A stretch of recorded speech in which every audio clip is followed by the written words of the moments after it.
Oh, yes. Hey, welcome everyone to Studio W, the Buzz, your global radio network. Hey, we circle this thing 24 hours a day, 7 days a week, with some of the finest broadcasting you can hear anywhere around the globe. And welcome to another set. Oh, I think this is maybe our 42nd episode of Groove Swing Speaks. And I want to welcome you again and thank you so much for taking time out of your day to join us. I'm waiting for some of the other panelists to come on. But in the meantime, let me tell you a little bit about this program. Groove Swing Speaks is a very, very serious program. We have some fun, but it's a very serious program about very serious topics. And we try to cover the spectrum. Anything that involves your life, we talk about it. We talk about business, finance, education, art, culture, and just about anything that you can think of that, say, your type of employment, your specialty, your work. We talk about that, and hopefully, it will inspire someone else to fulfill their dreams as well. Tonight, we're going to talk about, and I think this is actually a continuation of our conversation last week. We talked about building and creating a lasting legacy, creating generational wealth. And how do we go about doing this? There are a lot of us in our culture, and not as many as I would like to be in the finance, the banking industry, the investment industry, the insurance industry. And those fields are wide open for us, right? So you might be inspired to do that.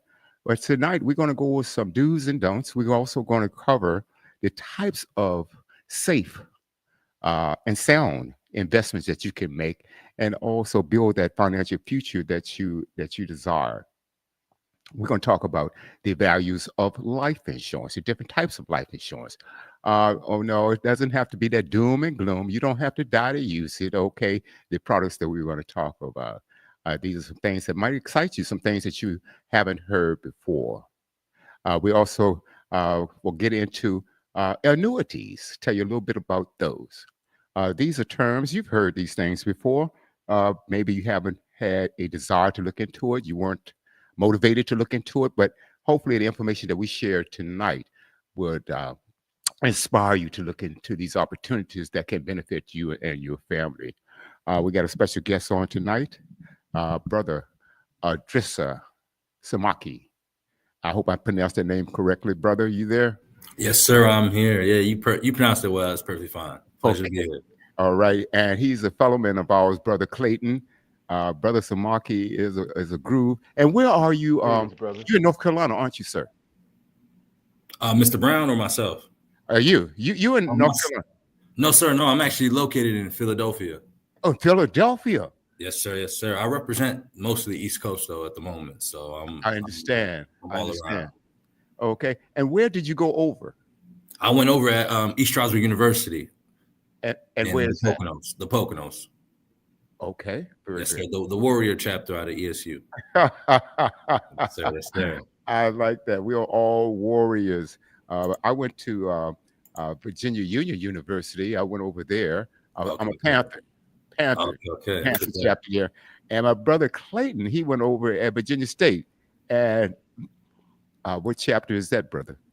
That's the Trojan chapter. The Trojan chapter. Trojan chapter. Yeah. All right. Yes, sir. Yes, sir. I like Yes. that. All of those, it seem like, they emanate power, Yes, sir. strength, power, and that's what we talk about, folks. Look, we have more going for us than we know in any spectrum of education, employment, uh, just about anything. If you think about us, as I forgot the figures at one time, but it was if you take the black population of the United States, we have more wealth than some of your smaller countries, or maybe even mid-sized countries.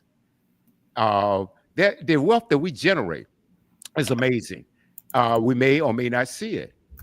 Uh, and many cases, and I submit to you that perhaps it is that we haven't grasped on how to grow our money. I think that's what it is. if you're making money and you're learning and you can grow money, obviously you're going to have more money, right? So we want to talk about. I'm trying to hold off until the rest of the panel going, but let's go on with this. And Brother Robert, he should be joining us. I know to Sister Tanisha, I spoke to her earlier today. She'll be joining us shortly. Uh, and Tiffany, she has some obligations that she has to take care of, and she'll probably be doing that throughout the holiday season. So I'm going to start off this way. And Brother Adrissa Yes, Samaki, sir. he and I, we share similar interests and similar vocations because he's also an agent. And are you an agent or a broker, sir? I'm an agent, He- certified planner. Yeah. yeah, yep. He's a Are you a certified financial planner? Yes, sir. A CFP. Yeah. So I'm Oh not my goodness! not Oh an my. advisor just yet. That's coming soon. Give me some time. Give me a few more tests. But Well, that's, you know that CFP is quite a designation itself. oh It's yes, sir. quite Yeah. a designation. You should be proud of that. You should be Thank proud you of very that. much. Thank you very Okay. much. Now, brother, and we're in the insurance industry. Give you a little background about me, and I'll let Brother Adrissa tell you more about himself. I graduated from Morgan Stanley Dean Witter. It was Morgan Stanley Dean Witter did as a stockbroker. So those of you in the industry, I have a Series 7, a 63, a 65 life and annuity licenses. Now, what does that mean? A Series 7 is a license that says that I could sell stocks. Okay. Oh, did I mention 31? I have a 31. What does that mean? That means that I could sell any commodities. I could do that. I'll say, and with the 63, 65, those are more or less local state run or governed designations, so to speak, but they have its own purpose as well. Life license, annuity licenses, things of that nature. So, I've been in this game for a while, and so hopefully I can share some information that can benefit you.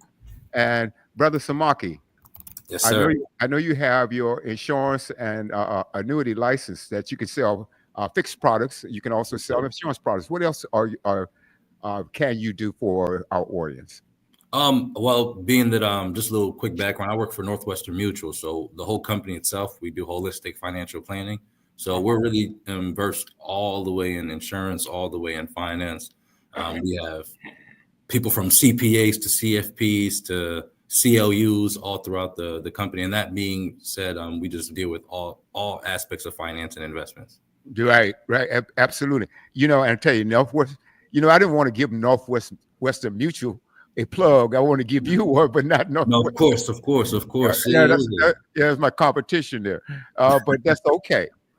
For the purpose of this show, we just want to disseminate some information. And so, what I would like to do, and Brother Clayton, you could jump right on in there anytime you want. Hey, Valua Brand. Oh, wow. That's one of our avid faithful listeners there.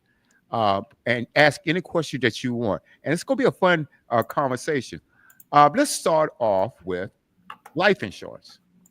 Okay. Why? Why do you need life insurance? Okay. Some will say, well, it's obvious because I'm going to die one day and I need. Okay. That is a reason for you purchase life insurance. And when you walk up to a lot of people, I know as an advisor and a broker, and I'm sure you run into this too until you sit down and have a conversation, Brother Samaki, is that like insurance is something that a lot of people don't want to talk about. For some reason, that it has become taboo to a lot of people. And I think that is because they don't understand the purposes and what it can do for you. Yes. So I'm going to name the different types or basic types of insurance. And Brother Samaki and I, we're going to break it down to you and give you not only the features, the advantages, and the benefits of this. Okay. Let's start off with term insurance. Okay. Simple enough. Term insurance means that it's going to go for a period of time, and then either you renew it or it's over. Okay. You paid the life insurance company that money, and now all of a sudden you say, okay, all right, I don't need this anymore. Or because when you renew that, It's much, much more expensive. You say, why is that, Brother Brown? Well, it's because you're older. You're older now. And you take a 25-year-old person who's purchasing insurance can get a lot more for the same dollar than a 35 or 40-year-old person. Okay. So a couple of things that the insurance company goes on, they go on your age and they go on your health. Okay. Those two basic things that they go on with what to, and especially your health if you are approved for that. Okay. So, but anyway, term insurance. Now, yes, it can pay your funeral expenses and leave some money for your loved ones in case you have a premature death. But the point is, uh, you would have to die within that period of time. Doesn't sound too good, does it? Okay. Now, and what happens is, I'm gonna give you a statistic that many of you don't know, and a lot of you probably own. A lot of you are out there own term insurance right now. And Brother Samaki, I'm not sure whether you are familiar with this or not, but I've researched it. I've researched it, and it is a startling statistic. Startling. Do you know less than 1% of all term insurance policies written combined has ever paid off in a claim? Mm. That's startling. Look how many millions and millions and millions of people that have term insurance and they're paying these companies each and every month. And guess what? And most of them do not renew their policy. They outlive the term of their policy. It could be most of them, are 20 years. You can even get a 15-year term, 20 years. And now they have up to 30 years now. But let's say you outlive that. And your premium right now, let's say it's $100 a month. But when you renew it, it's going to have to be $300-400 a month. You say, oh, I can't afford that. So what do? Instead of, oh my God, you have a choice to make. So you drop it. Well, that's profit to the insurance company, isn't it? And see, a lot of people don't look at that. So when you out purchasing insurance, find out what kind you are. If you can afford it, please get permanent insurance. That means that will last you for a lifetime, and you have paid the same premium. The next one I want to talk about, and I think Brother Samaki and I we agree on this one, is whole life insurance. Brother Samaki, why are you a fan of whole life insurance? Well, I'm a fan of whole life insurance because depending on the company you work with, of course, that's a big thing that matters. Obviously, the company you get your whole life from, but whole life builds a cash value. Your premium stays the same level throughout the rest of your life. And like you mentioned before, generally speaking, when you get it at a younger age, it's almost like getting a coat in the summertime. You need the coat once the winter comes, but you get it at a time where you're more prepared for it and less likely to claim the benefits. So your prices usually are cheaper, and you'll usually get double the benefit as someone twice your age. That's right. And Now, then now listen, while go ahead, you Clayton, speaking on please. that, because you guys are saying a lot, but for us that don't have that kind of knowledge in insurance and what you have and what you are going to receive from having those policies. Now, I've had, and I'm not going to mention the company's name. I had a whole life policy, and I borrowed against that policy, Yes, sir. and not knowing that when I borrowed against that policy, when I was paying my premium every month, that money was not going towards my premium, but against that loan, and it was sending me backwards actually, because I Hmm. thought the loan was being paid off, or I was accruing some money into my premium, my policy, but that wasn't the case. I found out that I was going upside down because the money was going against that interest Hmm. on that loan first, Hmm. without me being aware of that. Hmm. Now, for those people out here in the audience like me that are ignorant to that, could you guys explain to them in layman's terms what is best for them when they're having a whole life and they thinking that they got money at their convenience, Mm-hmm. and they basically going to be finding out that's not the case. Um, Go ahead, Mr. Brown. Well, thank you. And you can jump right in there too. Now, that is a very interesting question and also a fascinating scenario that you painted, my brother. I'm glad you asked that. And so, for those of you who have whole life policies, and let's say I'm just going to throw a figure out, and let's say it's $100,000 face value. There are two components to that policy. Okay, you've got the insurance side of it, and you also have what they call the cash value section. That's the section that you borrowed from, Clayton. Mm. Okay, and so what happens is, well, how does that cash value accumulate? That cash value accumulate because that company is paying dividends into that policy. Okay, that's how where it comes from. Now, when you borrow from that policy, okay, I don't understand exactly what happened with you because you don't have to pay that money back. Okay, you don't have to pay that money back, but you can still keep that policy intact. And then I'm not sure. But Excuse me. Let me finish. And then I'm gonna let you jump right on in because we need to cover this. I'm not sure whether you contacted your financial advisor and asked him what was going on or your agent because you could have been paying that. You could have made sure that the premium you're paying were going to pay for that policy. Okay. mhm. And you could work out something where you say, well, okay, I'm going to send in $125 this month. 25 goes to, okay, go to towards paying off my loan. Okay, and the other part keeps my insurance intact. So I'm not exactly, and I know those types of arrangements can be made. I've never had that situation like yours because the way ours was set up, when people borrow from the policy, the only thing that affected them, let's say you borrowed $10,000 from, you had built it up and you borrowed $10,000 from your policy and you didn't pay it back.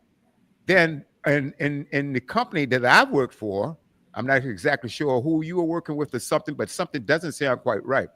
Then if I didn't pay that back, then my face value is only $90,000. It took from the face value the amount of money that I borrowed from that. Okay. Yeah. And just to add to Mr. Brown, that death benefit and the interest accumulated, that's tax-free money. So like he mentioned, if the face value death benefit that your family would receive is $100,000 and you borrowed out of that 10,000 and never paid it back, they would lose 10,000 out of the 100,000. So you'd pay yourself back, and any interest you pay on the account is coming to you as well. That's it. He's exactly right. You and then thank you for pointing that out. A lot of people don't understand. Also, yes, there's interest on that loan, right? But that interest, it doesn't go to the insurance company. It goes back to you. You are paying yourself back with interest. So there's a definite benefit there. So Clayton, we need to talk. We'll talk again because, like I said, the way you describe this, something doesn't sound quite right.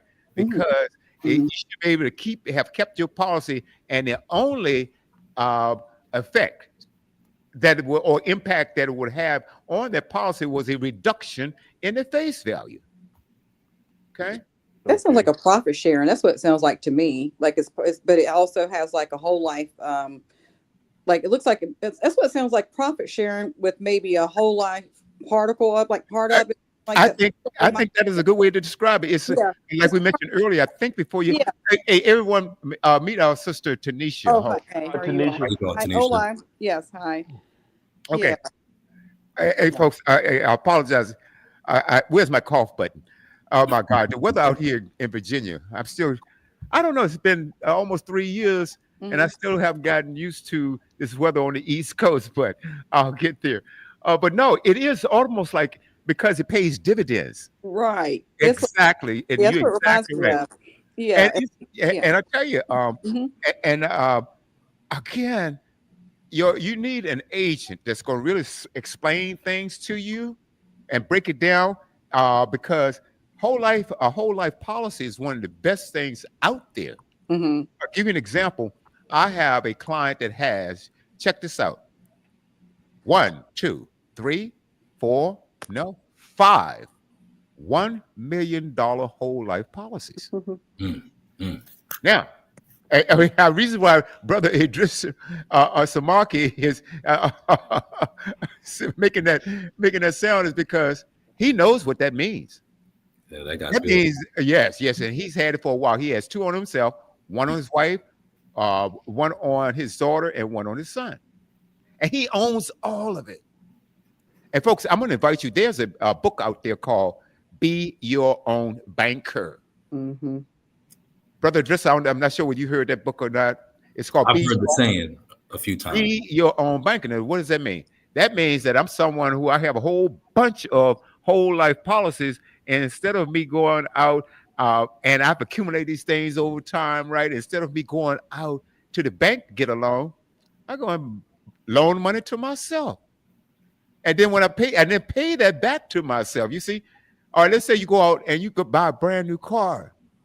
You borrow it from yourself, then you're paying yourself back that premium and the interest to yourself instead of a bank. So this brother, he'll call me up and he says, William, I need $25,000. You know, he owns a real estate company, and it's sort of seasonal where he is, where sometimes the market is hot, and then when the weather changes, it changes, right? And he said, I need $25,000 to hold me over. Okay, 3 to 5 days, he'll have that money, and he can get that money. Get this, folks, tax-free, and it's up to him whether he wants to pay that back or not. If he doesn't pay it back, then that $1 million policy now is $975,000 instead of $1 million. And Clayton, that's the way it's supposed to work. Yeah. Mhm. Yeah, I hope I addressed your question there. Yeah, we could talk about that more in depth, but the thing is, I felt pretty much what you were saying, but it didn't work out that way. And it's with a major insurance company. It starts with a P. I ain't gonna tell you the rest of the name. No, We could guess. we can. But anyway, you all Yeah. follow what I'm saying, picking up what I'm putting down right Plus, now. we don't So, give him. We don't give that him was any one of the free- things I wanted to ask because I didn't feel like it was working out in my favor either because I was paying into it for years, and I mean many years. And I should have been in a better place than I was when I closed that. Another one of my questions I have, and I'm pretty sure you run into this from time to time, brother. And greetings to you. And pronounce your name again, please. My name Idrissa. Idrissa. And I'm Clayton Brown. I'm William's natural brother and also Groove brother as well. So greetings to you. Greetings to you too, brother. How many insurance policies are out there that people don't realize they still have open that they could have cashed in? What do you mean by that? Well, people, they stop paying on whole life policies and realize you find these things out. And unfortunately, you find them out when somebody passed away. You start finding policies that have a lot of money attached to them that person could have cashed in while he was still alive and used to their advantage. They had cash. Well, on That that makes sense. point, That makes sense how I said that. well, just to clarify a little bit, right? If you have a term insurance policy, a whole life policy, and you lapse on your premiums, you're no longer entitled to any of that value in the account, right? But now, if you had a whole life policy that you've been paying for 10 to 15 years, and you got to a point where you felt like you couldn't keep paying for the account, you can cash out all the accumulated value and the interest from the company that you had. So you can take out all your money without losing anything you put into it and stop as well. So maybe that's what I was getting to. Yeah, so I never understood the point of like lapsing the premium. Just take out the little bit of money you have in there so you don't get a bad mark and just keep the money you had in the account. So is that called like a surrender? Is that called like a surrender value or something like that? It is technically speaking, but you're not losing any money. You gain everything you put in plus the interest. Oh, okay. And that would be the cash surrender value there. Okay, cash surrender. Okay. Yeah, that would be. And great point, brother Idrissa. Well, you're right, Clayton. Now, what happens in a lot of cases is that, and what I've heard, I haven't heard a lot about people passing away. I have heard a lot about people passing away and they can't find, and the family can't find uh, records of their policies because they didn't know what companies or anything like that. But if all you need to know is the name of that company that your loved one had, and you can call them up and they can track it down by the social security number or anything like that. Sometimes addresses or whatever it is, they can track that down. So I've heard about situations where people can't find the information. However, if someone, but I haven't heard of a situation, let's say, Emma, she has a statement up there. I'm going to read that, address that in a second, because there is some truth in something that she's saying there. But we'll talk about it a little bit later on. But let's say you have in your policies, whether it's whole life, whether it's term, or whatever it is, IUL, VUL, we'll break those acronyms down for you also. It has a beneficiary. Yeah. So if you pass away, then that beneficiary is entitled to get that should get that money. Now, the only problem that I can see is if that beneficiary didn't know you had a policy and don't know where to look. I mean, don't have any statements or anything to track it down. But that's something. But it seems like to me that in most cases, and what most people ask, well, did he or she have insurance? Okay, and perhaps somebody knows, but that money goes to the company. The insurance company can't keep that money. Okay, that's not theirs; it's yours. So it's just a matter of someone contacting that company and file a claim. Now, our sister Emma is there, Valua Brand there, and any guys out there, if you have family, just grab them and pull them around the computer or around the speakers and let them listen to this because it's extremely valuable, and we're just getting started. But I would advise, everyone asks, okay, their loved ones, well, do you have a policy? Okay. And tell them, well, I have a policy, or I have a policy. It's, I keep it, but it's like Brother Idrissa says, you have a whole life policy. Do everything that you can to pay that premium. Emma says the insurance companies is a total ripoff. They don't understand the word, but not all are the same. I think in situations like that, no, Emma, the insurance companies themselves aren't ripping you off. A lot of times, you might have a rogue agent, okay, that has misled you and not giving you the proper information. I've heard some stories that doesn't go too well as far as some agents out here concerned. And that's why every 2 years we have to take an ethics course, okay, to make sure, because we are an arm of whatever company we represent. And if we lie to a client, that company is liable. Okay, that company is liable. Okay, I'm an arm of the company that I'm representing, you see. So not all of them, but I tell you what I will say, that insurance companies are greedy. they are some of the richest entities in the world. Oh yeah. No question about it. And I told you why. And a lot of that is off of different types of insurance, but term insurance is a cash bank for them. Because 99.9% of the time, people they're going to outlive it and they won't renew it because of the expensive premiums. Okay. And guess what? The insurance company got that money for 20 years. Can you imagine paying somebody for 20 whole years and now they're taking the money and run with it? I mean, good gracious. So yes, but I would advise get with a good company, get with an agent that's going to explain things to you. Okay, so we talk about whole life that can build up a cash value for you. Now, also you have, and then we're going to talk about why this is important.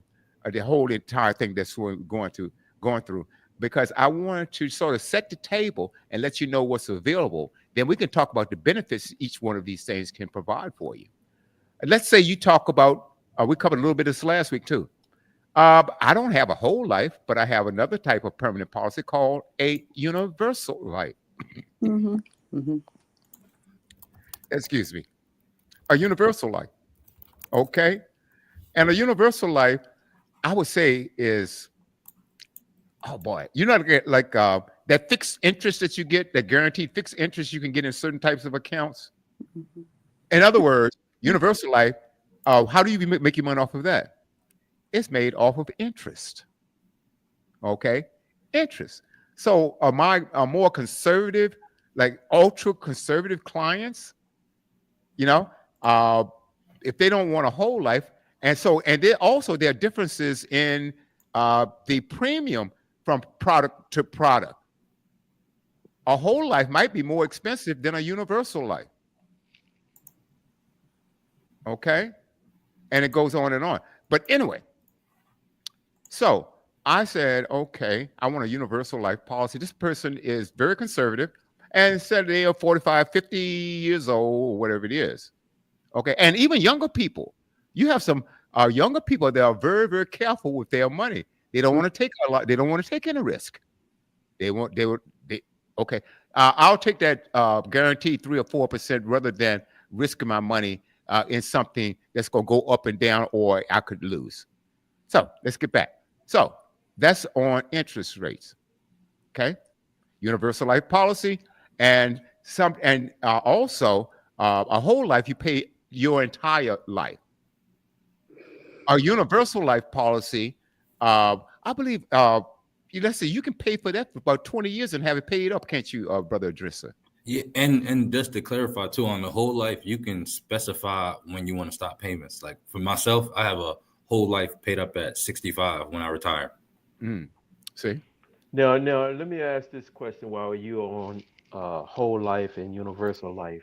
Now, the universal life, that's the one where you have your money market tied into it, stocks and those on the No, side. That's no, the index universal life. we haven't gotten to it. We haven't gotten there yet. Yeah. We haven't got No. that. No, that's paid like interest. It's just like you have your money in the bank, and the bank is well, shucks, they have some accounts right now that's paying 4 to 5%, and the bank is paying you interest. Okay, so there's no risk there. You know, it's not tied up in the market or anything like that. It's not some in a variable that's going to fluctuate on you. You see. So, as I said, that's why it's important to understand these things because many of us have talked to insurance agents for one reason or another in the past, but few will take the time to explain the differences in those. It's like just like shopping. We could all go out. We're not going to buy the same suit, are we?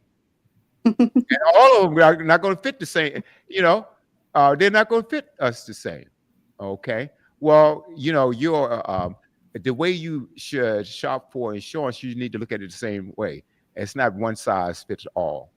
Yeah. It doesn't work that way. Yeah. Okay. And just to add to what Mr. Brown said, I would say the agent has the ultimate responsibility to make sure they're giving you the best information because sometimes the best advice might be you're not a good fit for our company or the products I could offer to you. You know what I'm saying? So not all insurance companies that do whole life offer a dividend. Like that's strictly through mutual companies. So like, the company with a P that we're talking about, right? They're a stock-owned company. So Yeah. those dividends that would come to you in a mutual company go to the stockholders that own the company. Mm-hmm. So you have to be very, very careful. Ask these questions. Ask these questions. Now, and in most cases, and we'll get into this also, because that cash value, like I said, again, keep in mind. And while we go on and explaining these different things, why do I want a permanent policy? Well, this is that you want to take the living benefits that insurance can provide for you. Just like the client that I have, that I told you had 5 $1 million policies. Okay. I also have some younger people with $500,000 policies, $250,000 policies, and things like that. And they're young. And so those things are going to grow. And do you know, I forgot where the threshold is. And I don't want to misspeak, but I believe was somewhere around 7 or 8 between 7 and 10 years, they can look in the cash value of their policy, and it will almost equal the amount of money that you paid in premiums. Hmm. So if you see what's happening now, this policy is paying for itself. You think about this. So Yeah, that's by year 10, Mr. Brown. By year 10. Yeah, you're right. that's right. All right. Okay, thank you. Yeah, Okay, you're correct. You're correct. okay. Every dime you put in that policy is yours. Oh, Okay. okay, that's what you're saying. I did have a question though, because so you guys, because you all seem like somebody that's a little bit younger can actually go get a policy that's $250,000. But I thought it was based off of 3 times your income. So it's like, you don't want to have somebody that makes $18,000 a year that goes get a policy on their wife or just in general, or just go get a policy on some member that makes, let's say, $20,000, and they go want to get like a $2 million policy and they want to clip them. I thought there was like an income limit as far as like how much insurance that you can actually get based off of how much money you have. Is that correct? Because I know you guys said like the youth or somebody that's younger can actually go get that policy $250, and if they're in college, they may or may not be making $250,000 unless they're maybe in IT or something like that. Okay, so that's my question. Mm-hmm. They don't have to go on, Adrissa. Okay. Yeah, I think Mr. Brown was going to say the same thing. With life insurance, it's a double-edged sword too, because sometimes, like you said, you may ask for a certain amount, and to be quite frank and just honest, you're not worth that amount. If I wanted 100 million right now, what do I look like getting 100 million? You can't get it. I can't get that. No matter how much I want to pay for it, no matter what I want to do, because it's a unilateral agreement. Once that agency makes that contract with us, they're the only ones that promise to pay that money. Like, I don't promise to pay a premium, but they promise to pay me that death benefit. So that's a unilateral agreement. So they have to take the risk and reward. Like, so when I do a calculation, it's based off the debt you currently have, the spouse, how much income you would like to leave the spouse, leaving some money for the kids to go to school, and just retirement money as well too. Just, you got to replace another income usually when someone passes away. So that's generally 10 to 15 times your salary that you currently make right now. Okay, that's what I was. You know what? And that's a very excellent answer, and you did answer that question because I'm going to add, he's exactly right. No one on this panel will be able to get $100 million policy. Okay, very few people. Excuse me. Very few people in the United States can get a $100 million policy. So, yeah, it is because with Brother Adrissa and I, when we fill out these applications, there's a suitability section in that application. They want to know, what is your net worth? Okay. And if you say, well, my net worth is $100.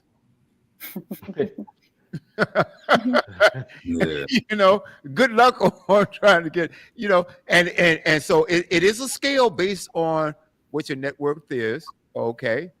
Now, if you say, well, I want $1 million policy, my net worth is $100. No. Okay. No, we can offer you a $10,000 policy. Okay. But that's about it. Yet, very good question. You're exactly right about that. And you have to prove that how?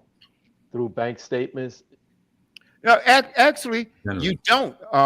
They're going to ask you. So it is sort of, in many, many cases, it's an honor system. Oh, okay. In the very beginning. Okay. It's an honor system.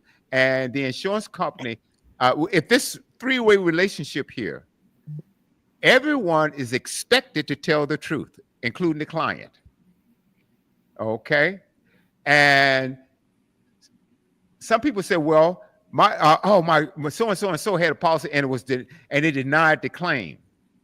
Well, did they lie on that application? Okay. I'll give you an example. This guy, and I believe it was with one of my former firms, major company. Okay. I'm not going to call their name because they're not paying us any advertisement. That's right. It starts with an N. But anyway, there was I went to oh my God, I was at a workshop and it was one about ethics. They're big on this. They're huge on this. And they were telling the story about, and I'm not sure whether it was our company or not. I believe it was, but I'm not exactly sure. And this guy, it was a scheme cooked up by the client, his wife, and the agent. Mm. And they wrote a $2 million policy on this guy. Mm-hmm. Then all of a sudden, months later, the guy passes away. Wow. That's not He cool. passes. He Mhm. passes away. But he didn't. Oh, Okay. He okay. What happened was the agent and the wife cooked up a scheme to fake the guy's death. They had fake death certificates and everything. Okay. Well, they had this thing. The companies generally do a full investigation if a claim is paid or has to be paid within 2 years. Right. That's right. Mm-hmm. Okay. That's There's a right. 2-year period, and they figure, okay, if this person is good for 2 years, then they're gonna be good for the rest of the policy. So, but anyway, make a long story short, they faked the guy's death. I believe he was in California. I'm not as sure. And he moved to New Mexico. Mm-hmm. Okay, the company paid the claim, and they knew. They knew all along that these people had faked that injury, but they paid it anyway, because if they had not paid it, then there's really no crime committed, right? So they paid it because they wanted to nail this person. They paid it and put a tail on this guy's wife. They put a tail on his wife and followed her to New Mexico. Well, she met up with her husband, and they locked both of them up. Hmm. Okay, they got their money back, plus they got a conviction. now I The have a agent probably lost question. his While license, while right? you're on that type of subject, can you open up a policy on anyone without them knowing? No, You would have to have insurable interest, like a family member, that's brothers. exactly right. Okay. So, Now, but do you now, remind? Oh, okay. I'm sorry. no. I want you to jump in too, because that's a very good question. Well, Because do you? people try to do this all the time. All Oh, right, I kind of remember. Do you all remember back in the day when people were when the I would say the epidemic, when they had like a lot of people that looked like us that were suffering from like HIV and things like that, and they were putting policies on them because they were thinking they're going to have full blown AIDS, and then like they'll die off like in 5 or 10 years, and they were actually living a lot longer than that. Do you all remember that too? Do you all remember that? Mhm. I don't think Yeah. that your interest on that too as well, as far as like I Yeah. think because random people were doing. I think I read the article where random people were doing that, like it was a patient or if it was a doctor No, that, and they may have changed rules from from uh, many moon years uh, ago. But do you all remember that too taking place? I don't want to get off yeah, topic. that did. But I tell you, see, these companies aren't stupid. They've been in this game a long time. Mm-hmm. And so you just can't put a policy on someone Okay. without knowing it, because number one, there's a couple of things would have to happen, and Mm-hmm. it depends on the situation. Boy, it depends on the situation. Mm-hmm. Because picture this scenario: I try to put a policy on Clayton without his knowledge, Mm-hmm. You but did? let's say He can. no, I cannot. Not without your knowledge, but he could put a policy on you. I'm just I kidding. cannot do that because number one, I'm gonna need your signature. Well, that could be forged, but I'm gonna also need some information. Who is your doctor? Who's your doctor? What's your doctor's name? Okay, and this is whether it's a medical or non-medical.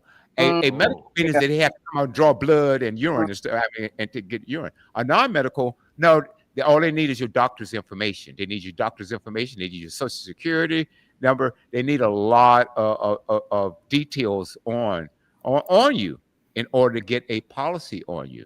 So people will try it. Now, also, brother Idrissa, I believe this has happened.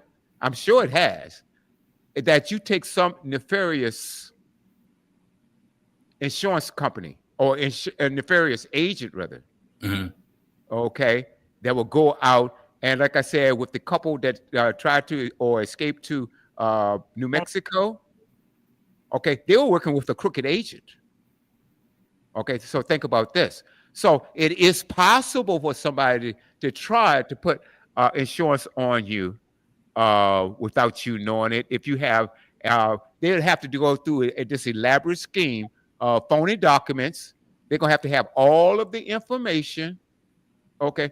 Now, if you got, you married to somebody that you shouldn't, you know, shouldn't have, you might have a problem because she would have all, or he would have all of your information in most cases. Mhm. And it's, but then we're going to need also that doctor's report. Now, can that wife get your doctor's information? Well, if you said, well, yeah, my wife has, you know, because they ask you, you know, is there anybody you want to provide information to? So yeah, there are ways to do it. I think it's very difficult. But what's going to happen also, let's say for instance, someone did that, the insurance company still, if there's a death before that 2-year period, Mm. they're going to investigate it. And you don't want to be on the wrong side of that, because they my understanding is that the penalties are harsh. I mean, real bad. So yeah, you have to understand. You have people out here that would do anything, and I think I told this story last week, I believe. But this guy came to my office one day on a Saturday with his little girl. Oh, Okay, yeah. and Mhm. he wanted to get a $500,000 policy on her. Mhm. Okay, and brother Idrissa, Yes, sir. I asked him the question. Now this is another suitability one, though. How much insurance do you have? He said Yep. none. Yeah. See, that's a problem right there. That's Right. a real problem right there. And and guess what? The insurance company wouldn't have approved that anyway because he has no insurance. He has to have as much as her or as much as he That's requests. exactly right. Oh, really? There you go. Yeah. Yep. So if you're trying to get $500,000 for a child, you got to have at least $500,000 yourself. And in that's That's life. exactly right. too much anyway. They don't make sense, but okay. But 500,000 on a little girl, I know. and it is. I've never seen anyone Yeah. Mm-hmm. put that, and he wanted to do a term policy. Mm. Oh, yeah, that's terrible. Yeah, that's terrible. I thought you said whole life. It was whole life. Oh, yeah, term. That's a terrible plan. Oh, I bet you all kinds of red flags went up. Let me. oh man, let me- I turned red. Mm. I couldn't wait to get rid of this cat. And that's one. See, all money is not good money. That's As a matter right. of fact, they would have looked at me strange if I had turned in had written an application like that. If an agent of mine had bought me anything like that, Mm-hmm. I would have asked him, "What in the hell are you doing?" Mm-hmm. Just like that. What are you doing? Mm. The dad has no insurance. He wants to put this on a 5-year-old girl, a Mm-mm. $500,000 term insurance. Mm-mm. Because see, by the time she's 20, The payment insurance is is going- $10,000. that makes no sense.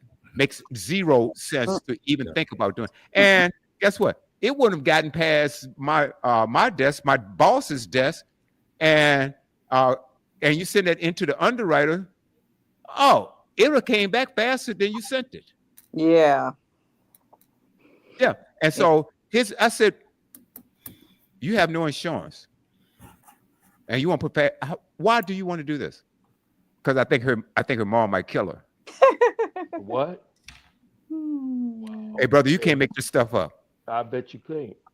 You can't make this up. So you have to be even fair. So what I'm saying to about the way, brother, and then you have great agents out here like myself and brother Idrissa. Absolutely. You know why? Because we do things the right way. Yeah. Now, I got another question when you come Please. into beneficiaries. Now, suppose the beneficiary that you had on your policy, that person is no longer on this earth.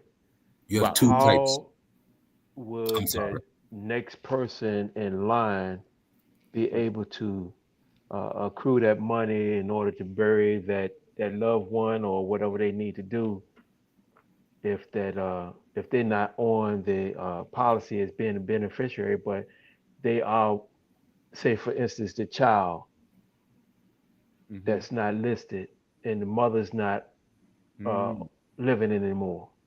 Mhm. Brother Idrissa? Yeah, usually speaking, you'll have a direct beneficiary and a contingent beneficiary. So, for like, just for instance, myself, I'll talk about my policy. My oldest sister would be my direct beneficiary right now until I got married. Then my wife would be my direct beneficiary, and my kids would be the contingent. So, God forbid, me and my wife got into an accident at the same time. We both were deceased. The contingent beneficiary would be my kids, and then that life insurance would probably be set up in a trust if they were under the age of 18, and an adult that I put in place of that trust would take care of their money and the kids. You're And exactly right. that's It would be. and that's another thing I want to talk about since you hopped on that trust. I was talking to William about that the other day, uh, as a protection.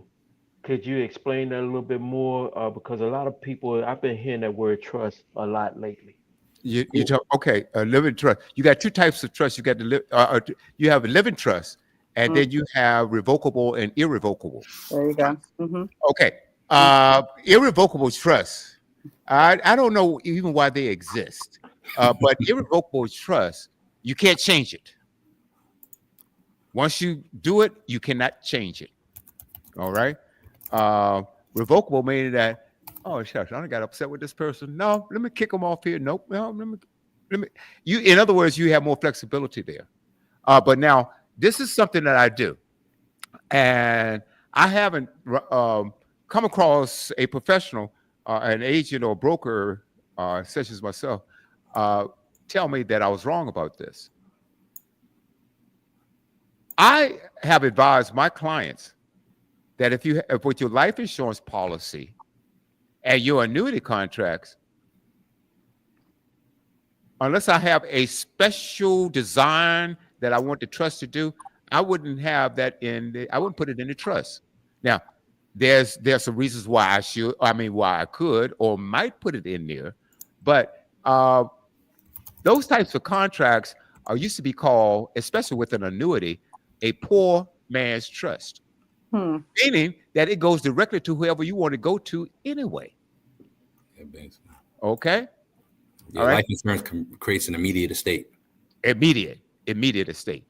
So I advise all my clients, no, you don't put that in there. Now, your homes, so maybe your bank accounts or whatever it is, so forth. Yeah, because you might have some directions in that trust on how to distribute that money, and let the trust do the instrument there, or be the instrument that provides the pathway to those types of things. You see. But with an annuity or life insurance policy, if I have a beneficiary, now let's say I only have one beneficiary, and I have a guy like that now. I just wrote him a policy last week, and he wanted to make his cousin the beneficiary, and the company sent it back, says he needs to have somebody more immediate to be a beneficiary. And I wrote him back. I said, his cousin is all he's got. His mom and dad are passed. He has no siblings. So they say, okay. All right, with an explanation. So, and you can't make anybody a beneficiary. I just found out, especially through this particular company. I thought you could do that with some other companies I wrote, but in this particular company, they says no. Because, see, I represent more than one company, you see.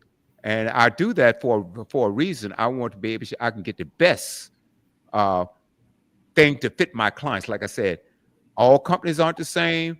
All policies don't fit the same. And there might be some differences. One company would offer slightly different. The basics are there, but might be some differences that might be advantageous to my client, you see.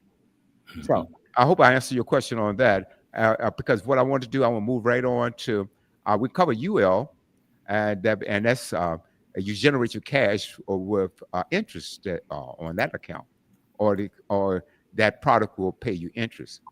Then there's called, and the acronym for that is UL, stands for Universal Life. So look at your policies, folks, because someone may have told you that you have a whole life. I've had people tell me they had a whole life policy and it ended up being a UL. Okay, either they forgot or they were misled, and to thinking they had one thing and not the other. So, yeah, if someone say, I say, I said, what kind of policy you got? Whole life. I look at it, it says UL. Well, who made the mistake? Because the client is not supposed to know the difference. The client only knows what the agent told them. Right. You see? All right. Now, Brother Drisser, are there some companies that something tells me all companies don't offer all products? No, sir. Like my company specifically, we don't offer index products. Ah, okay. Yes, sir. Which is? That's so like the universal life, there's an index universal life, and that's tied to the market. But there's like benefits and negatives about it. Me personally, I'm not such a big fan about it. I don't know if that's what we're going to get into today, but I am. I was going to talk about that. Yeah, I'm not the biggest fan of that. If you were going to go index and you were okay with like the risk of the market, well, let me just make it more simple. An index universal life, generally speaking, has a 10% that you can make. The most you can make is usually 10%, and the lowest you can make is 0%. So if we have $10,000 in our account that we funded, right, and the market goes up 30%, we only accrue 10% of that gain. So the 30% that it gets, we can't get the extra 20%. We're stopped at the 10%. And if it loses, then why do people get involved with those anyway? Then, since it's not a well, I have an answer for you. Yeah, Mr. Brown, you give yourself. I have an answer for you, and I'm a fan of Index Universal Life, and I'll tell you why. Because generally speaking, if I have a whole life policy, which I love absolutely, and the internal rate of return of a whole life policy, in most cases, is between 5 and 6%. Okay, a UL is right around interest rates, maybe 5% in a UL or universal life. And with my and brother Idrissa did say that correctly. In some cases, with an IUL, what is an IUL? That's index universal life. I was talking to Sister Tanisha earlier today, and she asked me about the S&P 500. Well, the S&P 500 is an index. Okay. The Dow Jones is an index. Okay. The NASDAQ is an index. You see what I'm getting with that? The benefit, now, I've had in some of my cases with an IUL, because I also index universal life. I don't like using acronyms because the average person doesn't know what you're talking about. So if your agent start throwing around acronyms, say, "Wait a minute, hold it. What does that mean? What does that mean?" Okay. So anyway, so I had I sell FIAs. What is that? A fixed index annuity. All right. And I've had returns as high as 13%, Brother Idrissa, in that. And I'll tell you how it happened. Because what Brother Idrissa is saying, in some indices or in a particular index, there's a cap on how much you can make. Yeah. Some will have a higher cap, and some no cap at all, Brother Idrissa. Okay, and those are the and if you have your money distributed or allocated, let's say you have 2 or 3 indices, okay, or one indice and a sub account. What is a sub account? A sub account is just like a mutual fund. Okay, so I have my money. So there's a chance I can get more than in a whole life. Okay, which I love, absolutely, no question about it. I like UL, universal life, but I got a chance of making 10%. The difference is this could make 3% one year, 7% one year, 10% one year, maybe slightly higher. Okay, so it's chances in the market. The good news about that is it has a floor, so I don't lose my principal. I don't lose my principal. Okay, but it depends on the performance, whether I'm going to get as much as that steady interest. Well, and see, that interest can change in a UL also. Okay, that interest can change. And so can the payment. Yeah, it can. Oh, Yeah, yeah. it can change Yep. unless you choose the right payment, because there's a minimum payment, and there's three levels, and I think the top, a guideline payment, okay, which should be your guide, and I think there's one above that. The problem is a lot of people will go for that minimum payment, and that minimum payment cannot keep up with the value, the cost of life insurance. So you end up having to pay more premium. But if I got the guideline premium or above, then I'm in good shape. So I think the problem, Brother Drisser and the rest of the panel, and to our audience, when people go and say, well, okay, the minimum payment is $100 a month. The guideline payment is $150 a month. The one on top of it is $175. If I'm at that guideline, I should be okay. I should be okay. But if I go and I say, oh no, $100 a month. Well, if with the rising cost of insurance, they might send me an extra bill. Say, no, in order to keep this, you need to send us X number of dollars more. Yeah. Now I have a question for you or either Brother Idrissa. Now for a broke man like me, and I need to be covered and protected, what do you suggest to your audience, type of insurance they should take out if they don't have any to be able to cover them and maybe their loved ones in their time of passing, or what type of bottom line or basic type of insurance starting from that would you suggest they open up to cover them? You address that? Yeah, I can speak for like the younger crowd like myself. So me personally, quite frankly, I didn't get insurance till this year when I started this career and learned more about it. Like I went to school for finance and everything, but this is more of like an intricate part of the field, right? So for myself, what I have is term insurance and whole life. I know Brother Will just said a lot of stuff about term, and I agree with him to a certain extent too. But the reason I got the amount of coverage I have in term is because I strongly believe in whole life, and frankly, whole life is so good and expensive. So I grabbed some term, which was a little bit less inexpensive, and I have up to the age of 60 to transfer that term into whole life. So that's my goal. So for any young person that's looking to have a good whole life account, a few of them, I recommend maybe getting a little bit of term at 200, 500,000, because for us, it's so inexpensive. It's ridiculous. Like it's usually like under $75. Like 75 is the highest it could be for like $1 million usually. If you have good health, around 25. And I'm not quoting anybody. I'm just saying that's usually what it would be like, right? Under that, of course. So I always recommend term and a small whole life just to get started with the accumulated interest and growth, of course. I don't disagree with that. Now, because there's a couple of things that you said, and that's if you're young enough. Yeah. Okay. You get a combination of two, but there's something that I don't want the audience to miss. You're talking about at a later point in your life, and this is probably when you start making more money yourself, then you're going to convert some of that term over to whole life. Yes, sir. Right. Okay.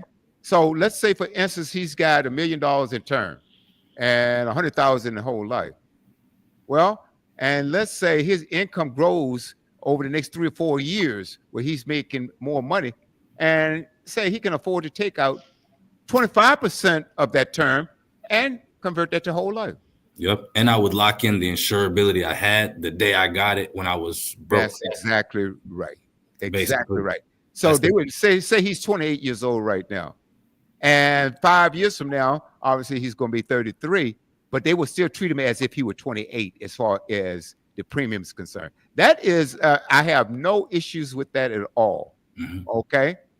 My thing about, if you have a person that's young enough, they're in their 20s, okay, and they don't know about conversion or have no Design. thoughts about converting it, that's where the problem comes in. Because And now, if they haven't converted it, by the time, 20 years later, where that premium has gone up so high, they say, oh man, I can't afford this. I can't afford this now.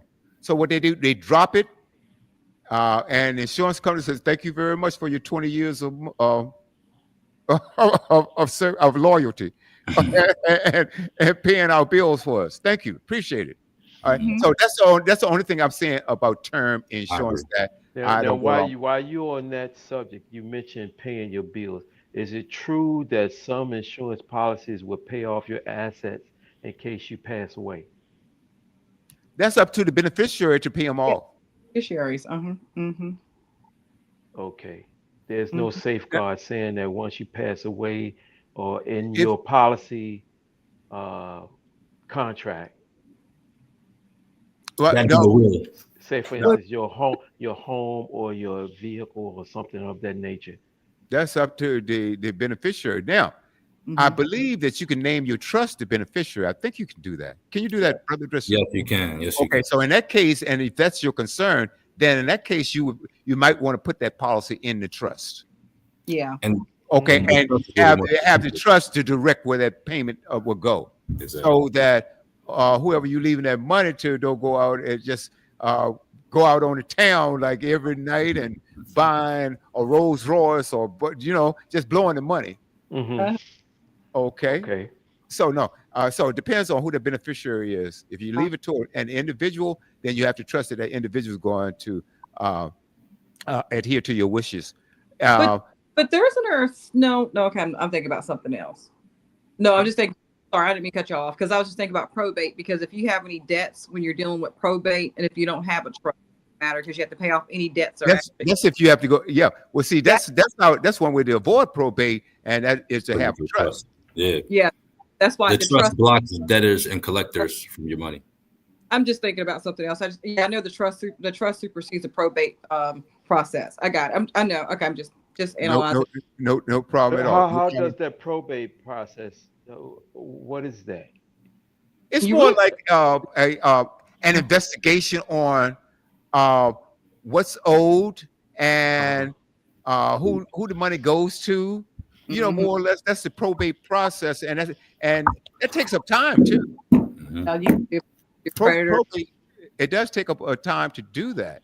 Mhm. If So I'm not mistaken, Mr. Brown, the probate, they get their money first before the family does, right? They I believe always, so.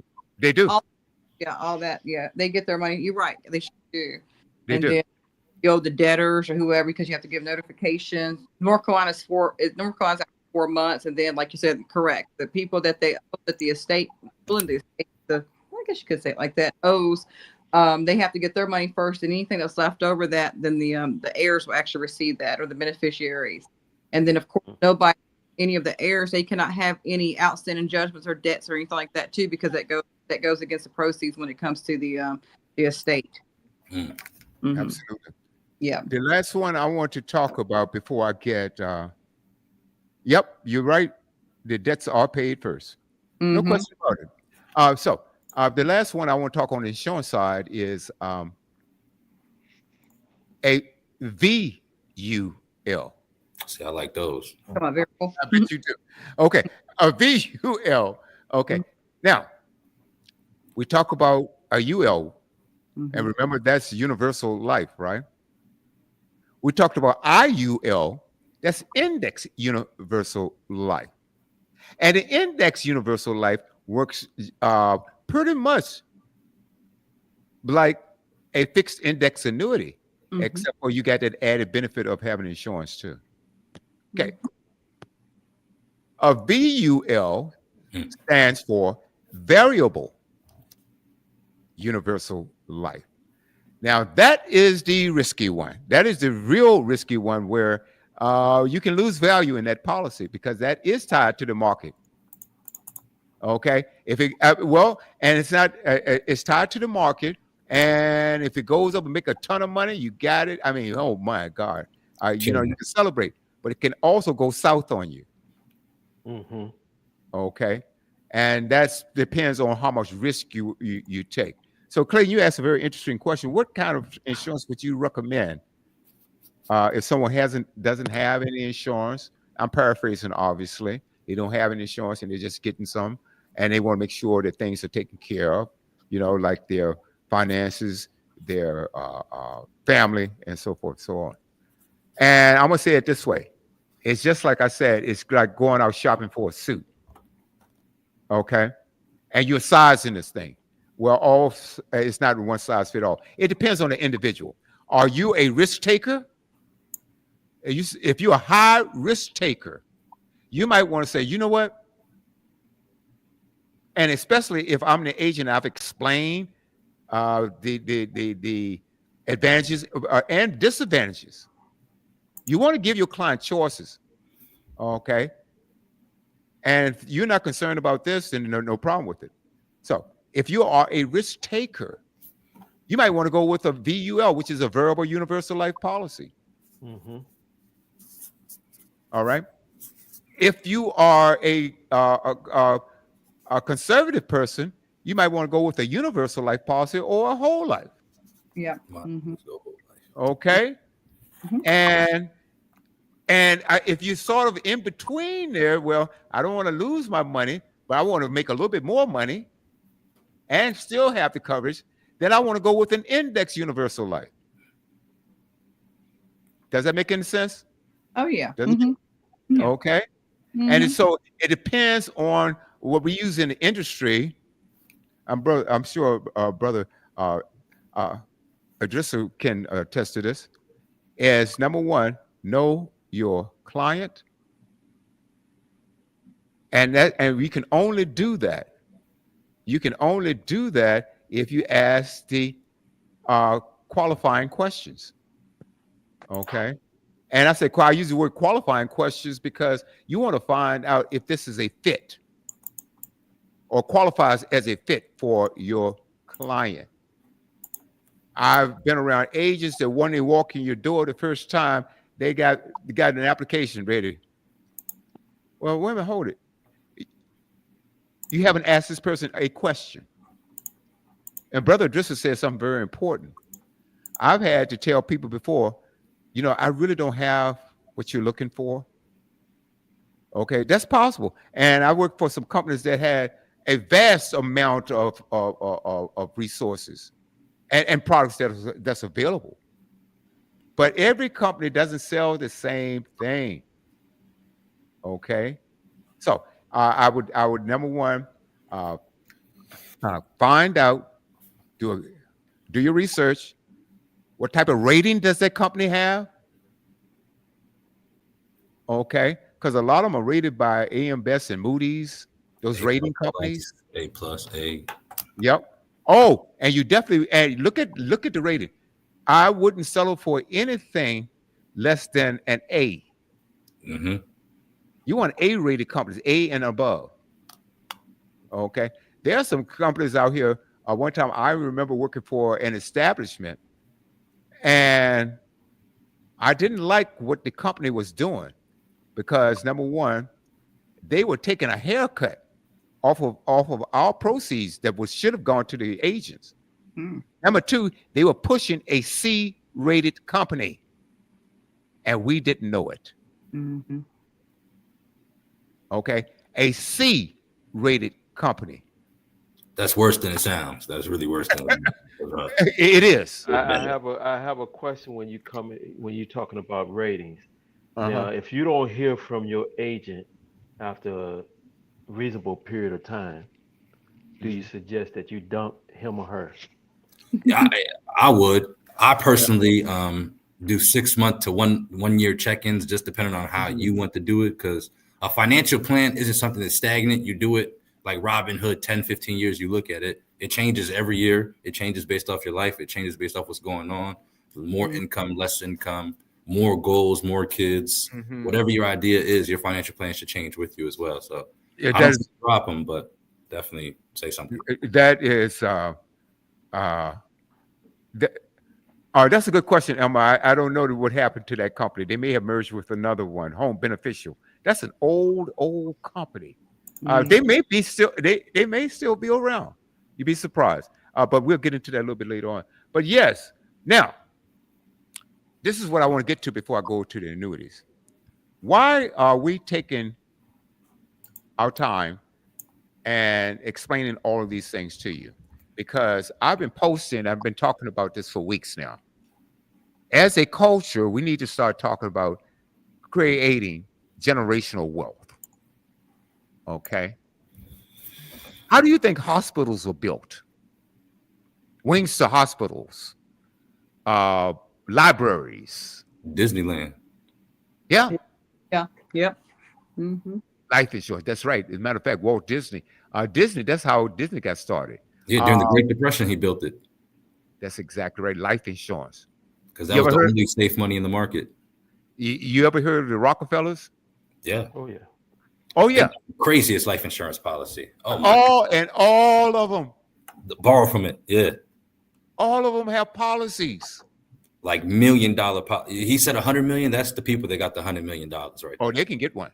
Yeah, they could get that, and they can Okay. borrow. Now, I also, yep. But look at Ray Kroc. Mm-hmm. Okay. All of these people. I'm thinking about this one guy. We'll get it. His name escapes me. He's still living though. Huge uh, billionaire out of New York. Ah, boy, I think he ran. Did he run the Federal Reserve one time? I'll get into that. But anyway, these people are heavy into permanent insurance and, believe it or not, annuities. They're heavy into that. So, generational wealth.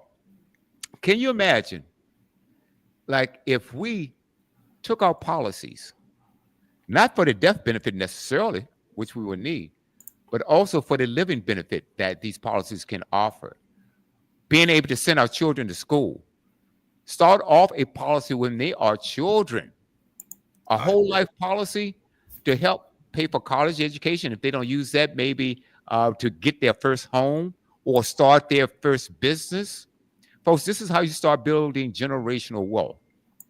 And if we did that and we get the information out, this is why Brother Idrissa and I, we thought that, yeah, this would be great for this week.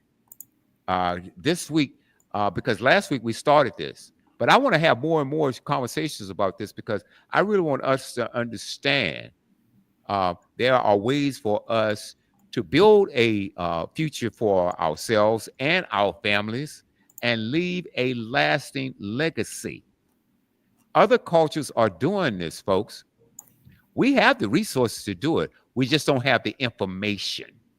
And I think if we understood better on how these things can be applied, and if we understood better on the benefits of what we are talking about tonight, then our whole culture can grow from that. You know. Now, since I don't have any little ones anymore, but for the audience, you were saying that start the policies when your children are young. Mm-hmm. And you also, Dresser and William, you said that make sure you have at least that much insurance policy on yourself. Mm-hmm. So, where do you start with that when you're talking about the little ones? A policy of what type and Mm. how much? Oh boy, how much I can't tell you because you have to determine that. But you saying how young? Yeah, Just and simply what one. type of policy? Oh, I would definitely recommend a whole life policy. And you can even do for a younger person, you can do an index universal life policy. All right. Some might even go as far as doing a variable. It depends on how much risk you want to take with your money. But I would look at a child. You can do it right after they're born, as soon as they have a social security number. Literally. Hmm. Okay. Okay, you can do that. And the beauty of it is, and you tell them about it, and tell them what it's going to do, and give them the knowledge. And I tell you, I used to have a lot of parents to come to my office on Saturdays, and they would have the children with them, which I absolutely love. And the children would ask me questions. You see, This is what we need to do. We need to start teaching our children. Okay, a lot of you are giving your children allowances, aren't you? Okay, take that money. I'm not. Well, do what you want. What I would do, I would even, whatever the amount that is, I would take a portion of that. Okay, depends on how much you're giving them, right? And I'll put that into a whole life policy. What's the earliest age? The Oh, second they got a social, You yeah. said as soon as they have a social. Okay. usually like a Uh-huh. week Okay. after they're You born. you did mention that. Yeah, absolutely, absolutely. To even add on to what Mr. Brown said, I'd go as far as saying there really is, and keep in mind, like I'll say this lightly, but there really is no need for a 529 plan, which is generally the college plan. I Because- agree. I definitely because agree. that money's locked in to go to school. If you're going to spend $200 a month on a college plans from when they're born, just put $200 a month at the whole life. They'll have a check for 30, 40,000 pay off the first semester when they go to school. Or they can just go to school for those 4 years, and whatever their loan is, they can use their money to pay back that loan and then just pay back themselves. That's exactly right. He's 100% correct. Now, and I'm glad that Brother Idrissa said that. I sold one of the first 529 plans. Now, I probably wasn't the only agent around the country that sold it when it first came out, and this had to be 2000 and what was this? 2000 and the year 2000, I believe, 2000, 2001. And 529 plan came out, and it was a very, very popular plan. I think it still exists, I believe. Yes, I'm not sure. Does it still? It does. It does still exist. Okay. But what he was saying, but you got to use that money for college. Strictly. Okay. And what Brother Idris was saying, so and rightfully and rightly so, is that take that money and put it in a whole life policy. And that way your hands aren't tired. Because so let's say your child decides that, oh, I'm not going to school. Uh-oh. I believe you can get that money, but it's taxed. I think it's taxed at that point. It's a very big penalty and tax if you're not using it for school. Yeah. This is If you don't use like death and stuff like that, but that's pretty much it. Yes, I believe you're right on that. Yeah. But no, get a whole life policy. Now, as far as grandparents out there, listen to me. Hey, put your ear close to the speaker. All right, grandparents out there, there's a thing called grandparent gifting. Did you know that? 30,000 a year. Grandparent gifting. And we used to do this thing, and I would talk to grandparents about this, is that you buy a whole life policy for your grandchild. And what you do, you write a letter, beautiful letter to them, and saying, I bought this for you. And they're not to open that until they graduate from high school. And say, I gave this to you. We bought this for you because we loved you so much. All right. I mean, what a nice touch on that. Nice touch. And it's called grandparent gifting. So there's so many different things you can do, but the main thing is, and I want the audience to wrap around, if you can and you qualify for it, get a whole life policy and get more than you need. Get more than you actually need. Okay. Because some people say, well, all I need is enough money to bury myself. Okay. No, come on. Let's leave a legacy for your children, your grandchildren, because you know how it is economically. Because if people are struggling financially, I don't know whether any of you have ever struggled before financially. Okay. But wouldn't it be nice to have a nest egg or something that you can use for your retirement or something that you can use to start a business? Okay. Yeah. And so, yeah, and it's a great way to do that. And building wealth. Think about, okay, I want to start a business, or I want to be able that I can invest more, or I can do so many different things. Can you use those policies as collateral? Yeah. You can? Oh yeah, you can. especially buying a house, you can use that. We can use that as reserves for, oh yeah. Instead of like if people don't have enough money for retirement, sometimes I ask a person like, Listen, you have a whole life policy or what type of insurance policy do you have that has a cash value to it? So yes, you can use it as a form of collateral. And you know why they do that? Because the whole life is guaranteed. As long as you're paying that premium, that money is, they can subtract that money before you even go away because they know that check Yeah. is coming. Yeah. very Okay. good questions. Absolutely. Very good questions. Yeah.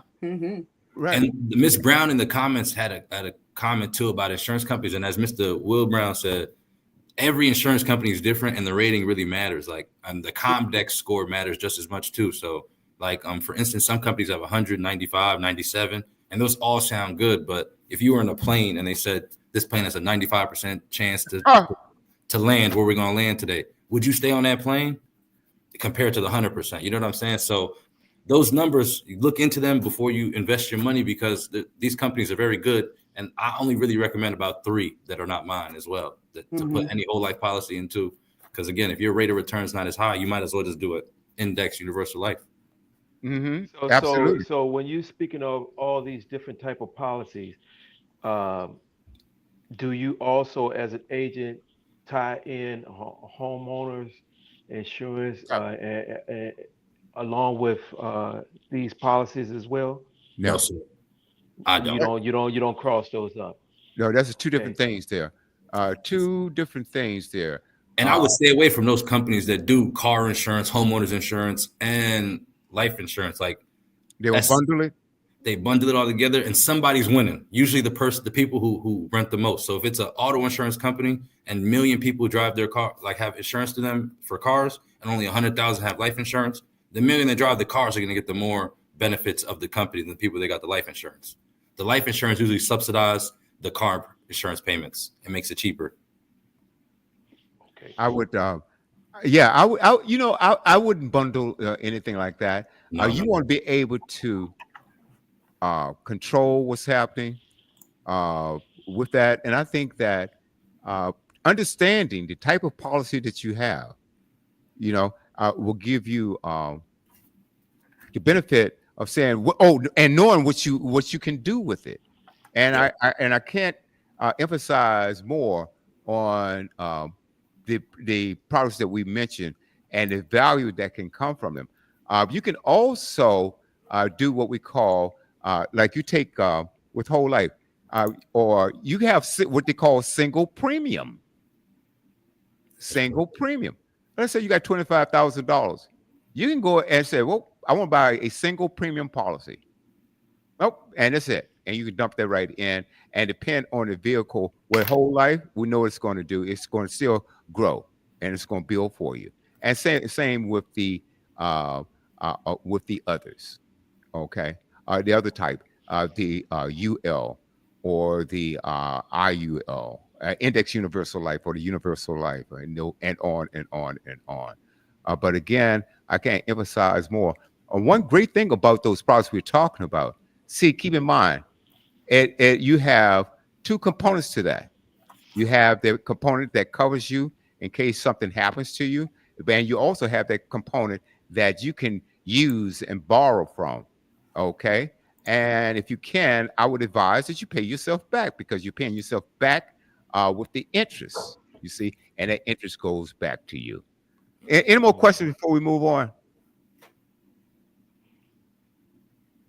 No, not at this moment. I don't.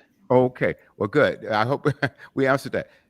This last few minutes we're going to talk about, and Tanisha and I, we talked about this, and this is one of my favorite things to talk about, and that is annuities. I absolutely loved annuities. When I first got into the industry, I wasn't too much of a fan for an annuity until I really understood how they work.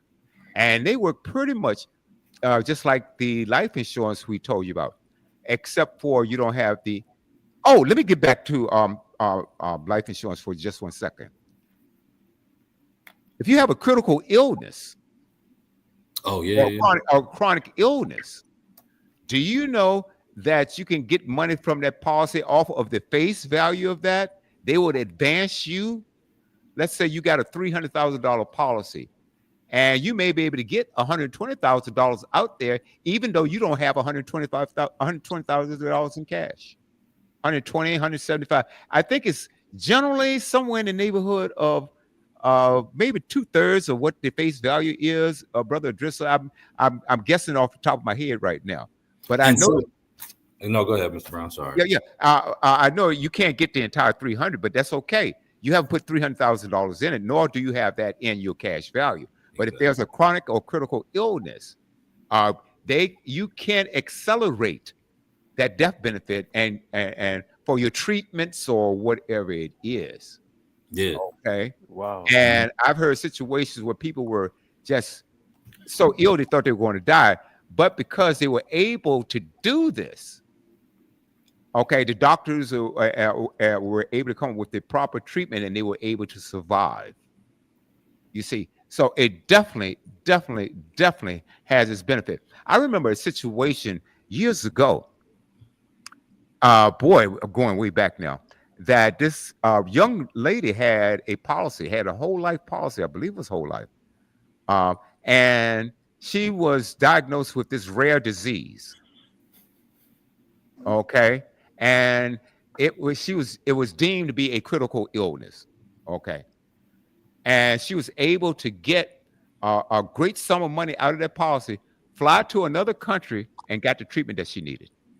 I believe that. Okay. So there's some definite benefits to what we're talking about. So And Mr. Brown, you forgot to mention the waiver of premium. yes. So like if you are on a policy term or whole life, both of them, and God forbid you get sick and you can't work, you can't move, you can't pay for the premium, the insurance company will take over those payments and the policy will still grow cash value and you'll still have access to that death benefit as well too. So That's right. that's another benefit right there as well. But That's but does that start tacking down to your face value? That's like so like if they take over the payment, right? Yep. So that's just basically whatever they paid for you on your behalf, they just deduct that from your face amount. No. They're not taking money out your interest. They just take over the payments. That's the arrangement. Waiver of premium. That's a feature of that policy. Yeah. So waiver of premium, you're paying extra for that throughout your policy. It's usually like an extra $5. Oh, it's like an additional rider is what you're saying. Almost in that aspect. Yes, ma'am. Yes, ma'am. Okay. But I would all my policies I always recommend it. You're paying $200 a month right now. If you take off the waiver premium, you save $5. Yeah. I prefer to pay that $5. Now, do That's you right. have to have that clause in your contract, or you? Yeah, the waiver of premium would have to be ticked off. If you don't have a waiver of premium on there and you got sick, you would still be responsible for those payments. Waiver of Right. premium. Yeah, Okay. Waiver of premium, yes, sir. Oh, that's amazing. That's awesome. Yep. So Like they do not explain that to you when They you. don't. Mm-mm.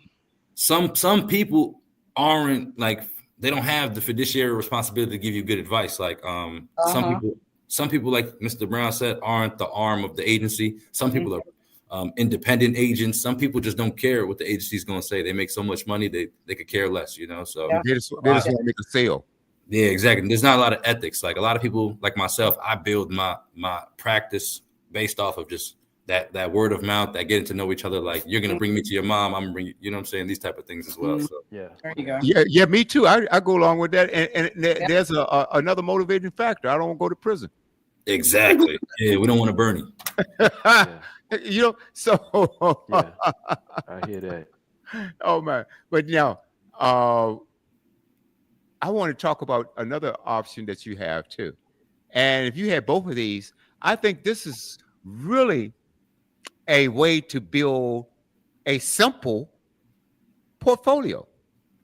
And that's an annuity. So a lot of people say, well, what is an annuity? An annuity is a contract between you and your insurance company. And they are issued by insurance companies, by the way. Yep. And you have your fixed annuities. Okay. That's a fixed rate of interest that you're going to get. Okay. And it could be, I've had them as high at one time as a 6.75, almost 7%. Wow. That was back in 2000 though. Okay. And the interest rates start dropping. And so then, boy, they're just starting to come back. And I'm talking about, there was a huge span for, I'm talking about maybe 7, 8, 9, 10 years before this really started coming back again. Okay. And so now they're getting back up to tell, well, you can get some that they'll pay you about 5% now. Okay. Fixed. But that is fixed for a certain period of time, and it will never change. Let's say you're in a 7-year contract. For 7 years, you're going to get that 5% every year guaranteed. Okay. If it's 10 years, same thing. Okay. So that is called a fixed annuity. And all it is a box, or I would say it's something that you put something in. And what you put in it is money. And that money is just like if you put it in a bank. Okay. It's going to grow interest. For my more conservative clients, they said, that's what I want. I don't want to take any chances. Nope. Absolutely. Absolutely. And then you have your variable annuities. That's in the stock market. The fees are generally high, and it can go up, it can go down. And unless you have a floor on that says, okay, certain companies will sell a product that says, okay, it can never go below and you can buy those. It will never go below my principal. Okay. Now it can take away my interest unless I lock that in. Okay. But it will never go below my principal. But that's more of the riskier investments. Now you have some that have no floor at all, meaning that you can lose it. So be very, very careful about that. That's called a variable annuity. My favorite is the FIA. Oh, they have other types of annuities. They have income annuities and others, advantages and benefits that these things offer. But my favorite is indexed annuity. And this is something, let's say I had a 401k. I worked at this job for about 20, 30 years. I got a 401k somewhere. Okay. Or I have another annuity that's not performing the way I want, or it's too risky. Or I have money in the bank. I can put it in this box that we're calling this annuity. And the index universal life will work just like the IUL. I mean, the fixed index will work just like the IUL in a life insurance policy. Okay. There's a guaranteed floor. It will never, ever go below what I put in there. And these do have a lock-in feature. Let's say I made 10% one year. I have $100,000. I made 10%. Now I have $110,000, right? Well, my brand new floor now is $110,000. It can never go below that. So the next year, the market drops and go below zero. Well, guess what? I still have my $110,000 in that fixed indexed annuity. And the good thing about those is some of them have zero fees. All right. Now, I can also take at some point in time, take that index, that fixed index annuity and turn that into an income stream.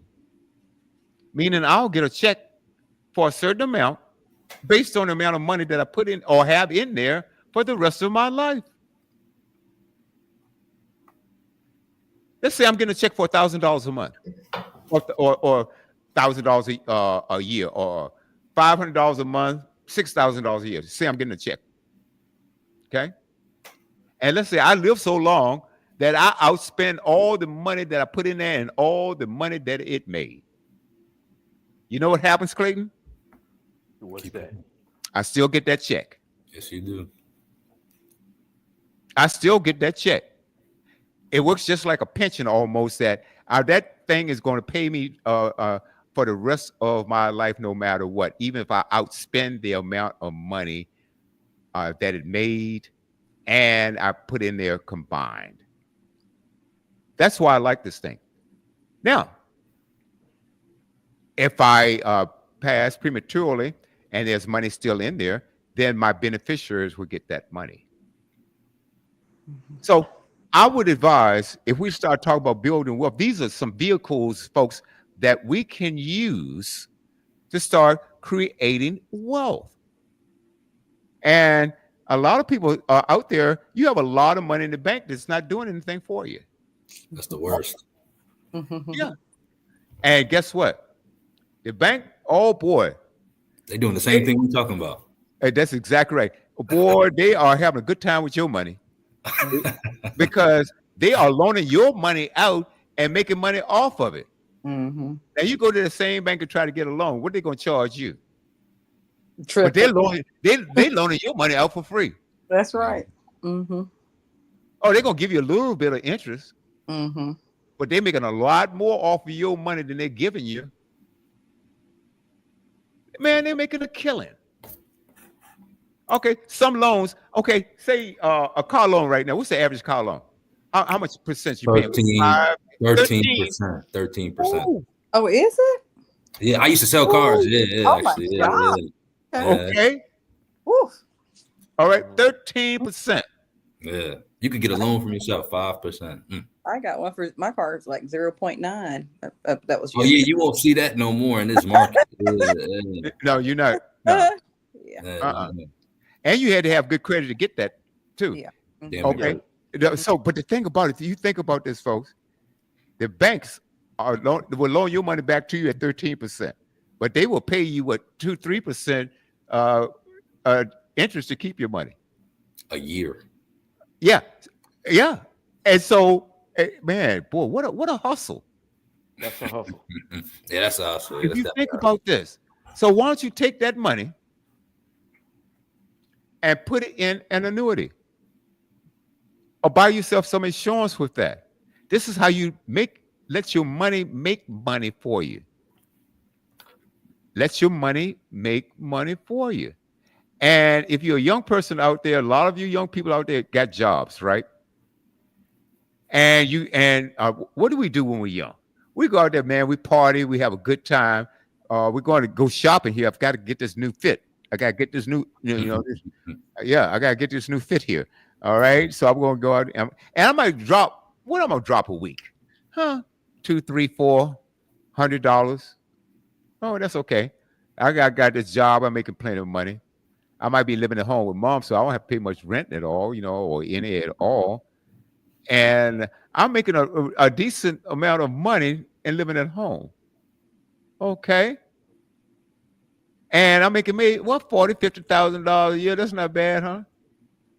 What if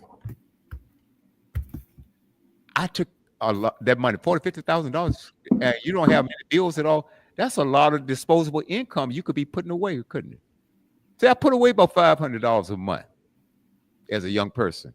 I saw a chart and I tried to pull this doggone thing up. Let me see if it goes off the back of my head. I'm at the top of my head, rather. And this was a 21-year-old, and he saved $2,000 a month for 10 years.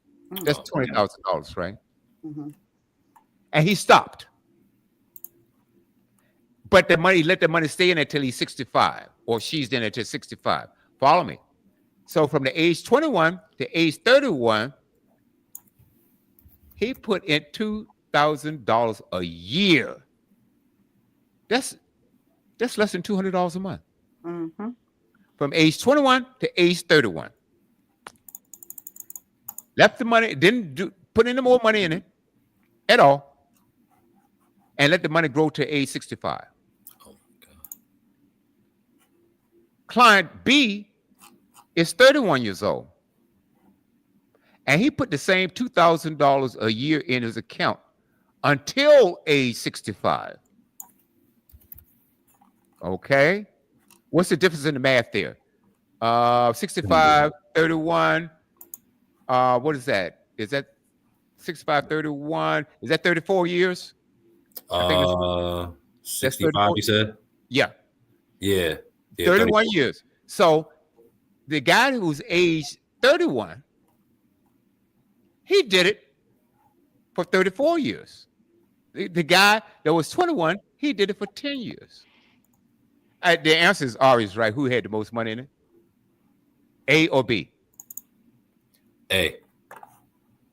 I didn't ask you to answer that. I'm sorry. Well, he's exactly right.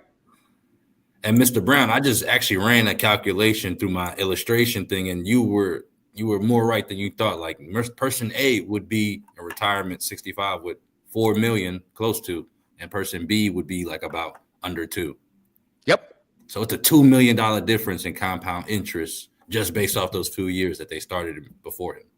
And one only invested for 10 years and the other invested for 34 years. Yep. Even if the 31-year-old put $1,000 more, he still wouldn't have as much money as the 21-year-old that started 10 years before him. It just wouldn't. He couldn't catch up ever. So you're basically saying is on your. Is this resonating, folks? I hope this is resonating. Mm-hmm. Okay, we want to make this thing as clear as we possibly can. And once we understand, and once you understand what me and Brother Idrissa are saying, okay, then it could motivate you to say, I've been thinking about this all wrong. I've been doing this all wrong. Maybe I don't need that new Gucci purse. You know, maybe I don't need those high-end alligator shoes. I hate alligator shoes, man. Those are the ugliest damn things. Anyway, I won't get off subject. But anyway, I'm going out there blowing $400 a week after I got paid. Mm-hmm. Okay, well, let's cut back a little bit. Okay, I can survive off 2. All right, but think what we're saying here, man. We've got to think differently. If we want our situations to change financially, we got to change our minds. Right. Mm-hmm. We've got to change our minds. Before this program started, I played a song, one of Clayton's favorites too, Lonnie Liston Smith, Expansions. Expansions. And one of the lines in there is expand your mind. Folks, this is what we're trying to do right now.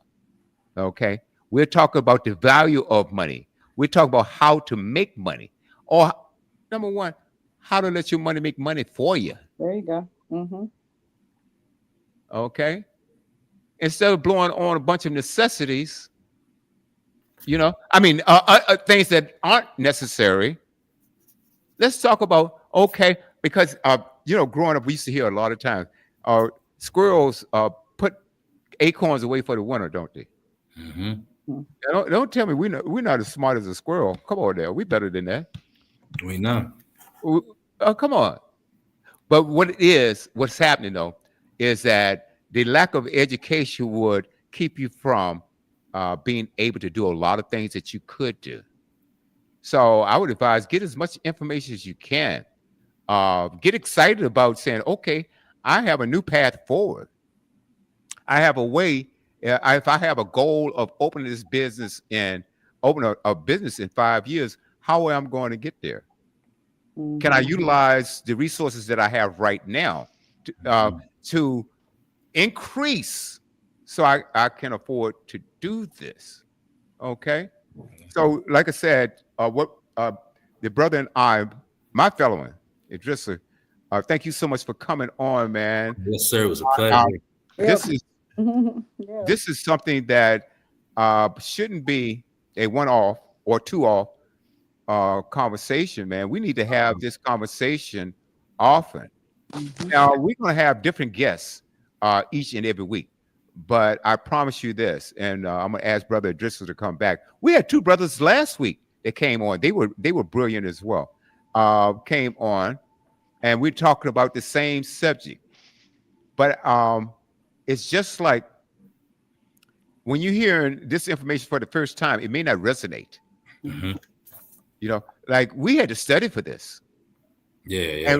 And we also have to go back every 2 years. I have to take, and we have to take what you call continuing education courses. Okay, to remind us, to remind you of what we sold you. Okay, because you need to know. You need to know how can I utilize this thing? Why did you buy it in the first place? And that's one thing that we do when we sit down. We do what we call a fact finder. Okay, Mr. Brown, Ms. Holmes, Mhm. what would you like to see happen today? Okay, what are your goals? What do you have in mind? Oh, okay. And based on that conversation, I said, okay, all right. And then I will ask them some questions that perhaps will fit along with, or I feel that may appeal to them, and say, would you also be interested in this if it didn't cost you any more? Okay. What would this mean to you if you had this additional feature that doesn't cost you any more? You see what I'm getting at? And they used to tell us in class all the time, keep it simple, stupid. The KISS formula. You Mhm. don't complicate things, but but at the same time, you want to make sure that you disseminate the information to the clients, that is necessary. And just don't ram the steak down the mouth all at one time. You got to take one bite at a time. And then I go back to find out if I'm clear to you, if you understand what I'm saying. Because I want to make sure, because I can't move on unless we cover these areas. I'd never get through a presentation without asking the client more questions about the information I've given them. And even get to the point that you might want to say, well, do you remember what I said about the cash value in that and the types of things that you can do with it? Yeah. Are there any questions about that? So, folks, that's my 15 cent. All right. Any question before we close out? Like I said, we're going to come back and we're going to visit this again.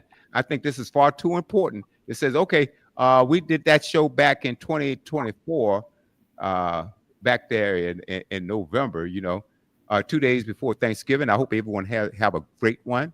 Everyone have a great one. But 2 days before Thanksgiving, and don't do it again for a year. I think we wouldn't, or would be doing our audience a disservice if we didn't revisit this. Of course. Because on Groove Swing Speaks, we cover things like education. We talk about the economy. We talk about so many different things. Business, starting a business. We talk about creative things. And like I said earlier, we talk about everything that we have a hand in society. And guess what, folks? It's just about everything. We aren't benefiting or reaping the benefits that we deserve. Tanisha, any questions before we close this thing out? Not that I can think of. I'll just speak with you sometimes tomorrow, and then yes, I just. we'll talk. Mhm. Can I make one statement, Mr. Brown? You can, yes, sir. You sure can. Go ahead, Ms. Brown. Oh, Tanisha, you weren't going still? No, I was gonna say thank you. I cannot pronounce your name, but I'm just saying. Idrissa. Okay. Yes, ma'am. Yes, ma'am. I was just gonna put two last things out there in regards to that. Like, Mr. Brown, thank you again for bringing me out here. I strongly feel about this topic. Like, I feel very strongly about the topic. Like he said, we have a lack of representation, and that starts with the protection.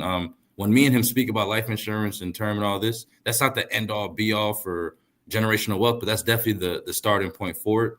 And when more of our young men and women start to protect ourselves with that, we'll get more representation in the community. Because again, I don't want to get too political about it, but God forbid anything happens to a young man or young woman, they have life insurance policies, that life insurance will investigate. These type of things matter. When you have money behind you and protection behind you, people care, so. Mm-hmm. Oh, I've got a text in from a listener, and the listener says, what is the conversation that that should be had with my investment advisor about utilizing funds for a growth, expansion, or a business? Well, I say to you, listener, fire them and hire me. Yeah, I guess I guess I'll tell you, but you could do that. Okay, yeah, you could definitely do that. Okay. Well, I would say is ask them, what is the best vehicle that you could use that perhaps that will grow your money for you, and at the same time, I would look at something that I could borrow from and pay myself back. If that is something that you're interested, Whole life. perhaps looking at a single premium policy and just pay yourself back that. Uh, you could also put it in one of these areas that I was speaking of, and depends on your goal of expansion. When do you want to expand? How much do you want to expand? You have a general idea what it's going to cost for you to expand and grow. So those are types of conversations that you can call me up and we can have a conversation about it. I'm joking, but yeah. But So, didn't you also No, we serious. mention, Adjuster, didn't you and Adjuster also mention that you could use your policy as collateral to borrow on? Yeah. yes. Mhm. Yeah. Yeah, you can use your So policy. wouldn't that line up with what that listener is asking? Well, it would. It would if you want to get a loan. Now, it depends on how soon you would want to expand. That's what I'm saying. You have some goals in mind, Mhm. because a lot of people have in business they have a 1 year, 5 year, 10 year goal that they want. They say, okay, in 5 years, this is what I want to do. Or if you're looking for immediate expansion, then that's when you might want to use collateral to do that. But what I'm saying also, I would look into a single premium policy that I can borrow from myself, but that depends on how much I need to borrow. Now, if I have a little time, like a few years, say I have 5 years before I expect the expansion to take place, then I can put it into one of these vehicles that we're speaking of, and then then hopefully based on the rate of return or return on investment, how much money is going to be in it for me to utilize. Mhm. And Yeah. some of those single paid up I have premium. one more question before we close up. Excuse me. Um, Go on. while I have this on my mind, isn't there an age limit where you get to a certain age where you don't have to pay on your premium any longer, but it's still active? Depends on the policy. Yeah. Like I mentioned for mine is paid up at 65 because I elected to stop paying at 65. Mm-hmm. So some are paid up at 100, some you pay till you pass away, Mm-hmm. but it's more so based off the way you wrote the policy. But you Mm-hmm. could that's like Mr. Brown said, we would ask those questions. You should know how long a person you're working with or your client would want to pay for this Mm-hmm. policy. If they tell you I want to retire at 50 and never worry about a bill again, you shouldn't really have a whole life paid up to 100, right? You should try to minimize it to 65. You Mm-hmm. can change the years on it as well too, but that changed the payment of the policy, of course. Right. And you can also elect to say, I want a 7 pay or a 10 pay. Yeah. What does Okay. that mean? You Meaning break that- down the full payment in 10 payments. Mm-hmm. Oh, I could do that annually. Yeah, Okay. so they calculate the whole It- 60 years and you break it down like that. Absolutely. But you get an immediate cash value. So you're not just spending all that money and not getting that gain. You get an immediate gain in cash value. So you get that money right there. Beautiful. Absolutely. okay. And that's why I'm a fan of single premium too. Yeah, me as well. Yeah. Great stuff. Wow. This has been interesting, folks. And tell your friends about it. As a matter of fact, you can go to our YouTube channel and watch it over again. We're on Facebook. That's Studio W The Buzz. Same with YouTube. Studio W The Buzz. Studio W The Buzz. Buzz. And you can check it out again. We're also on LinkedIn. Studio W The Buzz. I believe that's Studio W The Buzz on LinkedIn. So check it out. You also know that we have an Apple app, Studio .w or Studio W on Apple. I don't know what's going on with Microsoft, Google, because our new listeners that have Android devices, while this is going under review right now for Android, go to the website. studiow.buzz, studiow.buzz. That can be heard anywhere around the world. The full episode will also be on the website. It will be on the website, studiow.buzz, and go on featured shows. Featured shows. There's a drop down. Go to Groove Swing Speaks. It will be the first one listed there. Okay. This particular broadcast right here, studiow.buzz, LinkedIn, YouTube. Uh, uh, we dumped X, Facebook, LinkedIn, YouTube. Oh, also Alexa. Alexa, we are on Alexa and Apple CarPlay. So there's a host of ways that you can find us. Also, my number, you can call me directly, 909-910-0265. And like my sister Emma C says, don't forget the W. That's right. Studio W. Buzz Studio W. Oh, there's a contest at the end of the year as well, folks. So I would want you to go to the website, subscribe, leave a comment on this show. Tell us how you like it. Okay. And at the end of the year, our anniversary, 10 years, and wow, we be here on air for 10 years. That's December the 31st, New Year's Eve. Wow. Awesome. Congratulations. Mhm. Thank you. God Thank bless. Congratulations, man. Thank you. It's been a challenge, but a whole lot of fun. Whole lot of fun being able to entertain an audience around the globe, and that is really, really great. So tell your friends about it, and you have a chance of winning the cash prize. Okay, at the end of the year, if you subscribe, get your friends to subscribe. Let us know what program you listen to. It could be this one. It could be Cultural Excellence that I do tomorrow night. Great music too. You want to tune in, or our Sunday Night Gold show. Okay, great. Monday Night Madness, Mad Mike and Wild Will Coast. Any of those shows. The Boomerang. We have music, talk, sports, comedy, entertainment, and a whole lot more. 24 hours a day, 7 days a week. So, guys, hey, thank you so much for spending this time, your evening with us. You could have chosen to do something else, but we appreciate you being here. And it's our pleasure to bring Groove Swing Speaks to you each and every week. So good night, everyone. Thank you again, Brother Adrissa. You were excellent.